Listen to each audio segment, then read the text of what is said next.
Hapa katikati kulikuwa na mambo mengi, hatutaki sana twende huko, lakini nimeona kama Watanzania ndugu zetu ambao wanasupport ndugu zetu watu maarufu. Nimeona kuna comments na machapisho ambao wanaandika wanasema tunawagumba wa taifa.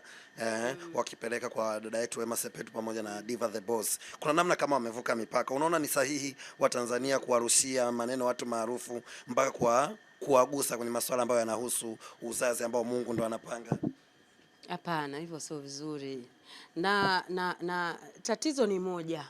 Mtu anapokupenda sana, anataka akupangie maisha.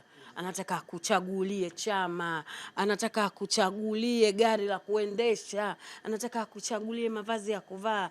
La hasha. Msiwafanye hivyo hawa watu. Mnavuka mipaka. Hakuna mtu ambaye amekamilika. Kufanya hivyo ni kukoseana.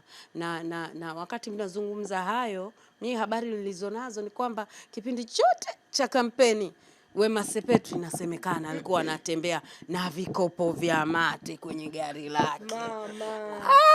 Nyie semeni yenu, mambo kwa ushahidi nimekuja na mimi nasema yangu.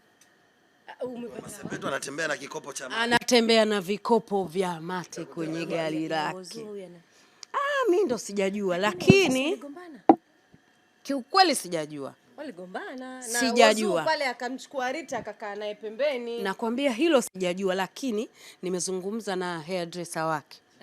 Ameniambia ni kweli vikopo vya mate vilikuwepo mwanzo wa kampeni, hapa katikati kwa kampeni mpaka mwisho anamaliza. Hivi mnaomjua Wema, ingieni kwenye gari lake. Msipokuta kikopo cha mate, mtafuteni, mimi niko hapa. Nyumbani kibeseni cha mate kipo. Niko hapa. Mama labda alichafukwa tu. Si unajua mtu yule wa kutembea tembea sana. Ndio anatema hivyo mate kwenye vikopo. Tuishie hapa. Wema Sepetu ndio huyo anatema mate kwenye vikopo. Kwa hiyo nyinyi semeni na mimi nasema. Lakini jambo la kheri kama ni kweli kile ambacho Mwenyezi Mungu amwekee ili maneno yaishe. Amina. Waja ni wengi wenye midomo mibaya. Amina. Na watu wanaosema vibaya sio wa kuchukiwa. Na sio kuumbuka tu. Watu wa kusema vibaya wenzao sio wa kuchukiwa. Mnaenda nao taratibu. Kwa uwezo wa Allah wanaenda wanarekebishika taratibu, ni wenzetu, ndugu zetu.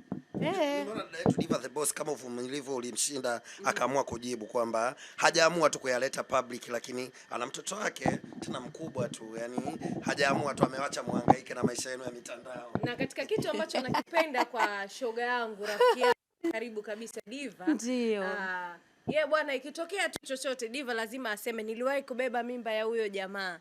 Nilipataga mimba ya huyo jamaa. Hata juzi hapa kulikuwa kuna msiba wa mama fulani, ni msanii anaitwa GK, sijui kama sikosei. Akasema aliwahi kuzaga na GK mtoto wa kiume, lakini mimba ilifika miezi 6 ilikuwa ikaharibika.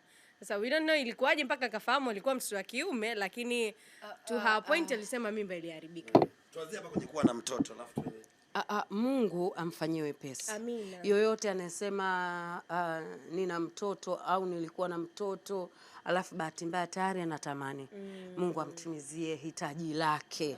Na si yeye tu, hata sisi sote. Lakini nilikuwa nayo ikaharibika, inawezekana ukweli. Lakini kwamba mtoto anaye, mtoto hana. Mtoto hana kwa nguvu mama.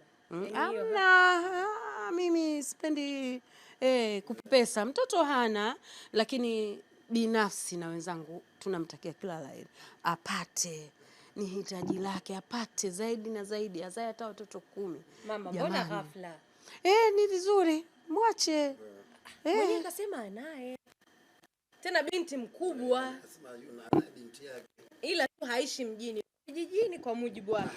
Unajua tatizo, wafuasi wake unavyomfuata, wanamfuata vibaya sana. Hivyo sio vizuri jamani. Wamwache huyu Diva. Unajua huyu Diva naye ni binadamu. Ana nyongo naye. Kwa hiyo ukuta kawajibu ilimradi tu basi anawajibu. Lakini sio vizuri, wampunguzie. Unajua kuna ile inauma, unashangaa mwanaume aliyokuacha kaenda kwa mwanamke mwingine siku 2 tu, mwanamke tayari ana mimba na kaleta mtoto, alafu wewe umekaa naye for almost miezi 3, hakuna chochote. Lazima ujitetee. Ni sawa kujitetea. sembuse binadamu. Uzazi kila mtu kapewa na Mwenyezi Mungu, ni wakati tu. Kwa hiyo mimi niwaombe mashabiki, wafuasi, msiwaeleleze sana. Msiwaeleleze sana. Hawa nao wana roho, wana mioyo. Ndio.